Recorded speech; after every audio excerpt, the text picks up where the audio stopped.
शशिकलाताई मगोची अध्यक्ष झाली. उपरांत काँग्रेसीकडे तिणे हात मिळवणी केली. त्या वेळार मगो काँग्रेसींत विलीन करपाची परिस्थिती उपराशिल्ली. ते परिस्थिती विशीं मुकुंद चिकऱ्याचो पूत राजीव आमकां सांगता. शशिकलाताई नंतर अध्यक्ष वगैरे झाल्या आणि नंतर त्यांची मला वाटतं काँग्रेसकडे हात मिळवणी झाली आणि त्यांनी महाराष्ट्रवादी गोमंतक पक्षाचं हा मिटवून टाकावा असं डिसिजन झालं. सगळ्या डिटेल्स तुम्ही हे का मला माहीत नाहीत, पण त्या अशी परिस्थिती निर्माण झाली की महाराष्ट्रवादी गोमंतक पक्ष आता नको आणि त्याचं ते चिन्ह नको आणि तो हा मर्ज करावा काँग्रेसबरोबर किंवा याच्याबरोबर.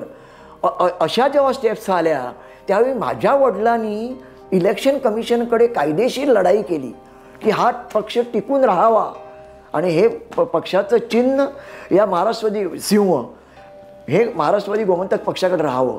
आणि त्यावेळीचे जे आपले ॲडव्होकेट जनरल होते मिस्टर जोकिन डायस, सुरुवातीचे कित्येक वर्ष होते हायकोर्टमध्ये, म्हणजे ज्युडिशियल कमिशनरपासून नंतरसुद्धा होते बरीच वर्ष.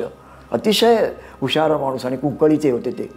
तर त्यांनी वडिलांच्या वतीनं म्हणजे महाराष्ट्रवादी गोमंतक पक्षाच्या वतीनं इलेक्शन कमिशनकडे ही लढाई चालवली आणि ते माझे वडील आणि ते